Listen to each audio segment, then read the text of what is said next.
Greetings, members, one and all of the Salivation Nation. Some big news today and some big movements in the markets. We're seeing gold prices surge 2.4%, which is on track for the sharpest daily gain in 7 weeks. Yellow metal has breached psychological mark above $1,500. Silver jumps 3% to its highest level since mid-June of 2018, or $17 an ounce. Let's explore.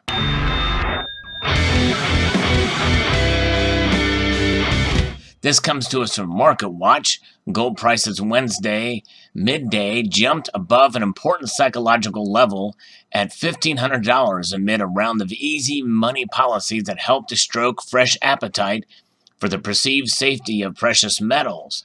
The 10-year U.S. Treasury note was down negative 1.93%, and there you can see the charts there. It fell to new lows not seen since 2016, below 1.7%. Also helped to drive demand for bullion. December gold was up plus 2.02%, and COMEX added $35.10 or 2.4% at $1,519.30. You know, we were kind of talking about jokingly in the last live stream about how it's quite interesting how people are bold in making predictions, and they're saying, hey, it's going to get to this or that level. But several people said it was going to get above $1,500 before the end of the month. Well, they were right. They were right. And I pretty much predicted it would get like that probably by the end of the year. But it looks like it's already not even halfway through the month of August, and here we have it, over $1,500. It marks the highest level for the precious metals since 2013, based off most active contracts, according to Dow Jones market data. The gain, if it holds, would represent the most active contract's largest daily gain since June 20th, when gold surged at $48.10, or 3.6%, according to FactSet data. Now, I'll pause right here because if you remember, I posted a video quite a while back called my largest gold and silver unboxing of a lifetime, where I cashed out my IRA and bought the precious metals. Now, I bought gold when it was right around, I guess, the high $1,500 level per ounce. I started to kind of come down a bit. So we're approaching that time where I may have be breaking even on that purchase, because ever since then I've lost money on it. But the thing is, on that gold, I never really lost anything unless I sold it. And if you have the luxury of holding on to it, that's what you do, and that's what I did, and that's what I'm going to continue to do with those purchases that I did. Now, silver is a different story. The silver was up quite a bit more than it is now back then. Silver is still crawling a little bit behind, but it is going up again. But I think the silver I bought for over $30 an ounce. I'm not sure, maybe a little bit more.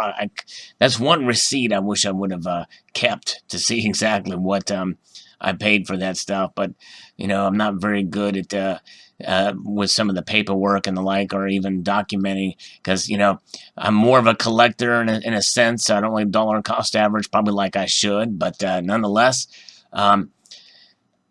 gold, continuing with the article, has captured the $1,500 an ounce level, and the rally seems to set to roll on, as no one is expecting any immediate progress on the trade front and the proactive easing efforts from central banks globally, wrote Edward Moya, who is a senior market analyst at Oanda, in a Wednesday research note. While the Fed capitulates later this month, that could be the catalyst to support the drive towards the $1,650 an ounce level. And then we'd be solidly in where we were before. And the thing is these are just signs that we're seeing. And, you know, as Yankee Stacking said in a recent video, and I have made mention of it too in passing, is that a lot of times we may be in a recession and not know it until months later, when numbers get revised downwards or upwards. We'll see. But this is telling right here. Central banks in India, New Zealand, and Thailand on Wednesdays lowered their domestic interest rates to levels that are lower than had been expected, highlighting anxieties centered on the health of the worldwide economy. So think about it. That is very interesting news indeed. And I think that's what's helping push this thing through. Those policy moves come amid worries that U.S.-China tariff conflict won't subside soon. An environment with debt yields also hovering at ultra-low levels, and in many cases negative levels, also has supported buying of the yellow metal, which tends to rise during times of global economic uncertainty or even just national economic uncertainty, for sure. It's going to be interesting to see. I believe we're going to see no solution anytime soon with the U.S.-China tariff talks. China's waiting us out until Trump either leaves office or there's a re-election, and then they will begin to move one way or the other. So far, with this currency devaluation that they were doing, they blinked yesterday. But nonetheless, today is a new day, and there's other things going on. People are worried and concerned, and there's other indicators, such as the bond markets, that are causing some concern. And so we'll see. Meanwhile, September silver was up 4.38%, surged 66 cents, or nearly 4%, to $17.10 an ounce after gaining 0.3% on Tuesday, breaching its own psychologically important level above $17. That marks silver's highest level since mid-June of 2018, according to FactSet data. Lower negative yields for government debt because precious commodities don't offer a coupon have buttressed buying in gold and silver over the past several months as investors seek places to store capital in a slumping economic backdrop. For the year, gold has gained 18.5% and silver has climbed 9.3%. By comparison, the Dow Jones Industrial Average has returned 10.2% year to date.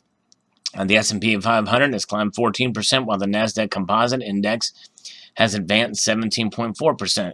So gold is clearly the winner out of all of these strategies or investment strategies, even though gold, we see it as a hedge, the ultimate safe haven. But it's working more like an investment, but I think it's doing what it's supposed to do as an insurance policy. That's how it should be viewed. Silver, not that far behind, really, compared to the Dow Jones Industrial Average, which purely is an investment strategies within different stocks and bonds when you average it out here. And silver has climbed just about a percentage point behind that, and silver is seen as not as an investment, as a commodity, and but still, it's done very well. The Nasdaq Composite Index is the next best performing investment strategies here, with the S&P 500 being 2.5 points behind. A recent report from Sprott Asset Management contributor Paul Wong, tracking gold and silver trading in July, notes that buying of those precious metals has spread to individual investors. We're now just starting to see gold buying broaden out to retail individual investor level. By all historic measures, we should see silver play a phenomenal catch-up to trade in gold in the next few months. So that'll be interesting to see, although I'm still not sure exactly when or even if that will happen, at least at the levels that some people think. He said mounting anticipation of further rate cuts from the rate-setting Federal Open Market Committee will follow, despite Fed Chairman Jerome Powell's referring in the July 31st quarter-point rate cut as a mid-cycle adjustment has elevated gold and silver appetite. Yeah, they're calling for at least 2 more this year. Any hope that this will be a one-and-done type rate hike has quickly been dashed with the latest trade war salvo, Wong wrote. The market is now pricing in a 35% chance of a 50 basis point cut to rates, currently at a range of 2 to 2.25%, and a 65% likelihood of a quarter of a percentage point rate reduction in the conclusion of the Fed's next policy meeting, which occurs on September the 18th. This is based off of federal funds futures according to CME Group data. All right, then it talks about silver and gold ETFs, exchange traded funds for the that's not electronic traded funds like I was saying. But anyway, so it'll be very interesting to see. So let's take a look at the gold and silver prices as of the recording of this video. Actually, I wanted to do this video sooner than on my normal schedule because of the breaking news of it. I mean, this is some pretty big movements in all the metals here, and they continue to climb up. with really no end in sight, it looks like for now, at least based off a couple of days. But although I'm cautiously optimistic in terms of the bullish consideration for gold and silver, but I'm telling you what, as a buyer, this hurts because I'm still in buying mode. I like to get more, but you can see silver there is strongly over that $17 level. Gold has moved up, and look at the movement here, at least as of right now, as of this hour. Silver is the big winner in terms of percentage-wise performance. Almost 2% for gold and 4% for silver. So we shall see how this all plays out. That leads to a tightening of the gold to silver ratio, not by much, but it certainly is interesting to see how this is playing out. For sure, and if that ratio will continue to tighten up to what we consider normal levels between 50 and 60 to 1, my guess is it's probably going to still take a while. You know, we're seeing movements in the electronic markets, the ETFs, GLD, and the like, and there's probably a lot more people throwing their money into that world that has not really translated yet, I believe, into the physical, and only until then will we see those really kind of come together, snowball into a movement of the likes that we've not seen in quite some time with silver. Could it happen? Yes, I think it very well could happen. Will it happen is another story. I think there's probably more likelihood that it could happen, especially if it gets above $20 an ounce. And as of right now, the way that all these metals have been moving, it would not surprise me if things continue in the trajectory that they are, that we may very well see silver rise to $20 before the end of the year. But I think that's still somewhat unlikely. But if it does, then I think we'll see more interest from people who have either gotten out or sold, or just new folks coming in and realizing this is a good opportunity.